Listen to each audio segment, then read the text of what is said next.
Welcome to India TV. You're watching HealthDNA with me, Anshu Jaising, and today on Stroke Day, we have Dr. Jyoti Bala Sharma, Director, Neurology Department, Fortis Hospital, and she is going to help us understand what is stroke and the importance of recognizing the signs and symptoms at the right time.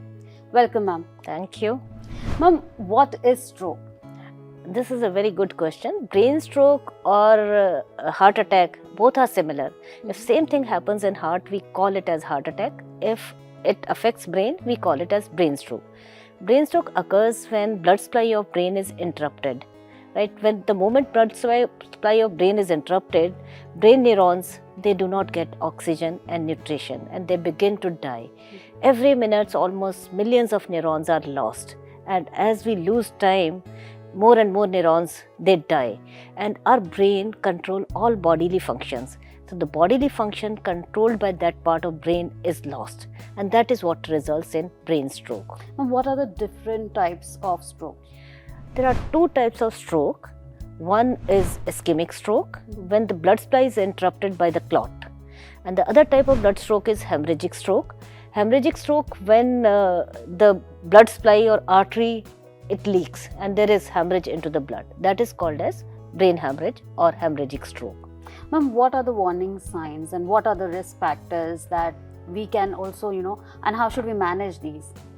The warning sign of stroke, signs and symptoms of stroke.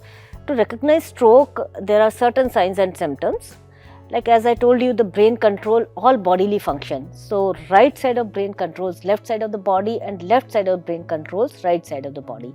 So when brain stroke occurs, that bodily function is lost.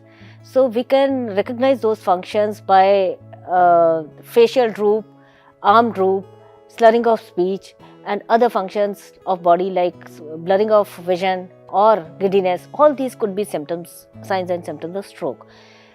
And you can recognize all these signs and symptoms with a simple mnemonic B fast, wherein B stands for balance. If suddenly you have giddiness or imbalance while walking, E stands for eye symptoms. In eye symptoms, you can have blurring of vision, you can have double vision, or you can have complete loss of vision in one eye.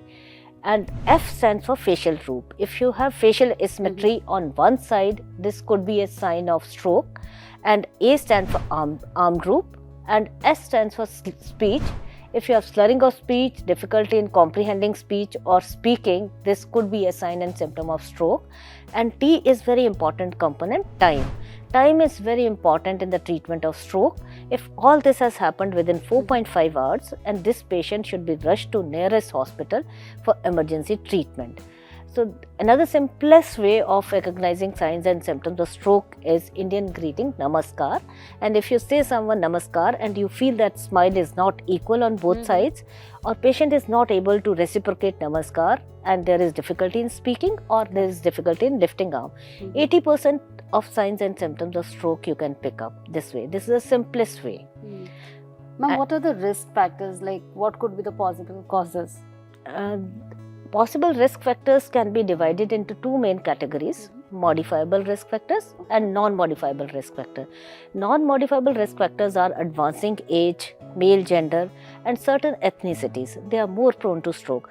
Since these are non-modifiable risk factors, we will not discuss about these. We will discuss about modifiable risk factors. 84% stroke risk factors are modifiable, and those modifiable risk factors can be further divided into person-related risk factors and those risk factors which require medical treatment.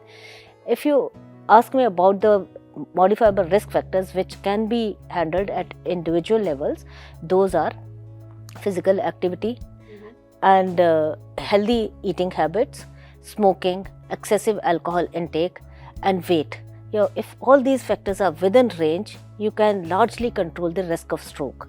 And there are other modifiable risk factors which require medical interventions like diabetes, hypertension, and if you have some heart problems like atrial fibrillation or any other heart problem, and there is another problem which is known as obstructive sleep apnea, that also requires medical interventions. So these risk factors require medical interventions, but majority of the risk factors like sedentary lifestyle, unhealthy eating habits and physical inactivity, all these are precursors of other diseases like diabetes, hypertension and OSA. So if you largely maintain a healthy lifestyle, majority of the risk factors can be controlled.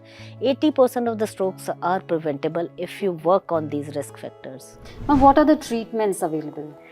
This is very important question. As I told you that in case of stroke, millions of neurons are lost every minute.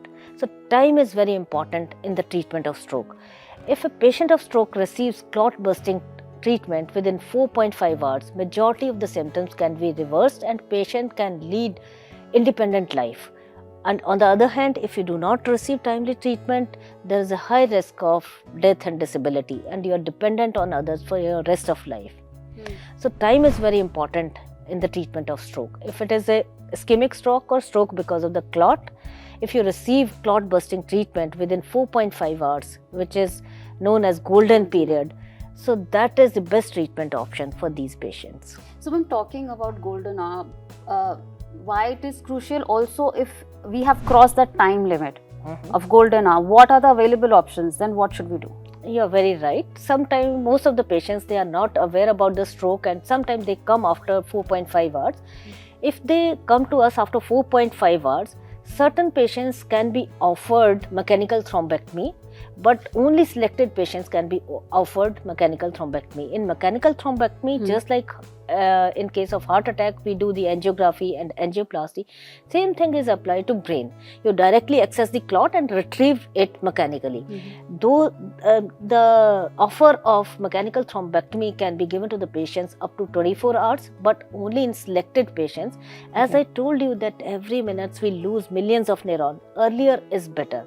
If you pick up the symptoms early and act soon, that's always better for the patients. Ma'am, is it that we can take the patient to any hospital, or it has to be a stroke-centric facility? This is a very good question. You can take the patient to any hospital provided they have facility of doing CT scan, and they can differentiate between hemorrhagic stroke and ischemic stroke. And second prerequisite is availability of neurologists, either in hospital or on call. If you have availability of neurologists and facility to do CT scan, this is the minimum prerequisite for any hospital to offer treatment for acute stroke. Otherwise, what happens, like patients, they land up in any hospital, and after reaching there, they realize that they do not have the facility of brain imaging. Then patient is sent to another center, and by the time patient comes back, we lose the precious time, which is known as golden period or golden time.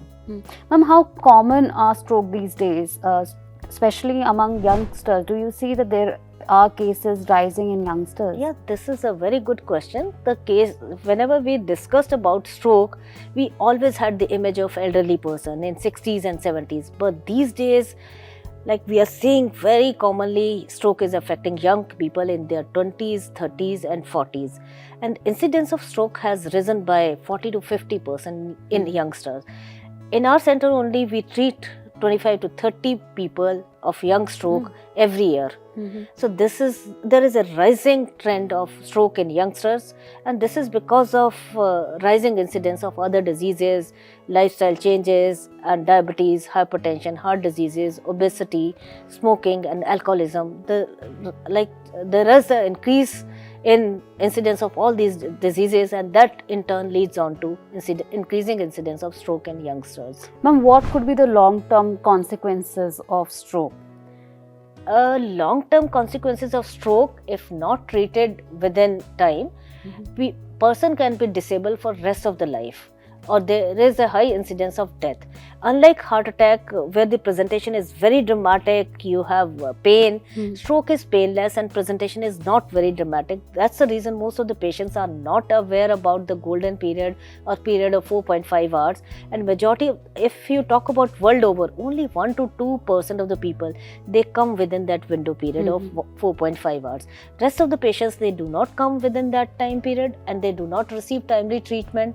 And if they don't receive timely treatment, depending upon the size of stroke, the disability is dependent. Disability and death, both are dependent on that. And disability and death in stroke is not immediate. Maybe that's the reason people are not as aware as they are aware for heart attack. In heart attack, first of all, the presentation is very dramatic, and secondly, it's painful. Thirdly, the results are all or none. Either you die immediately or you are saved. In case of stroke, death and disability, both are very gradual and very slow. Maybe that's the reason that people are not that aware about a heart attack, about brain attack. Ma'am, also I wanted to understand, are these signs and symptoms when a person is getting a stroke is different? Do you think that varies from person to person? Signs and symptoms of stroke? Yeah, if a person is getting a stroke, does that vary the signs? The symptom varies according to the part of brain which is affected. Okay. Not from person to person. It will vary from the part of the brain. Okay. It depends which part of the brain controlling what function of the body. If that particular part is affected, for example, like sometime temporal lobe of the brain is affected, which will make the person confused. Patient will be walking around and talking but confused, and you'll not get to know that this is stroke. Because the common perception is stroke occurs only if you're not able to move one side of your body. Correct. So symptoms and signs vary according to the part of the brain which is affected. There is a part which affects your vision, which is occipital lobe. If that is affected, you will be walking and talking, but your vision will be affected. So you will not realize that this is a symptom of stroke unless you are aware. Ma'am, how can we prevent ourselves from stroke? This is a very good question. According to me, if you address three key areas: stress, physical activity and healthy eating habits, you can put away rest of the diseases like diabetes, heart disease, obstructive sleep apnea, obesity. So you have to just work on stress management, you have to work on physical activity and healthy eating habits, and you have to avoid smoking, you have to avoid alcoholism, especially the excessive alcohol intake. By doing, like, you don't need very rigorous precautions. By doing this much, you can save from deadly disease which is known as stroke or brain attack. Ma'am, what would be your message on World Stroke Day? My message is stroke is a treatable condition. First of all, it's an avoidable condition. 80% of the stroke can be avoided if you maintain healthy lifestyle, if you avoid smoking and excessive alcohol intake and de-stress yourself, and if you have any disease like diabetes and hypertension, you can keep it under control with proper medication. And secondly, God forbid if despite all this stroke happens, then you have to recognize the symptoms of stroke early, because if you recognize the symptoms of stroke early, in most of the cases it can be treated and you can lead functionally independent life even after stroke. Stroke cannot put full stop to your life. Thank you so much, ma'am, for giving your time. It was really a pleasure talking to you. Most Thank you so welcome. much.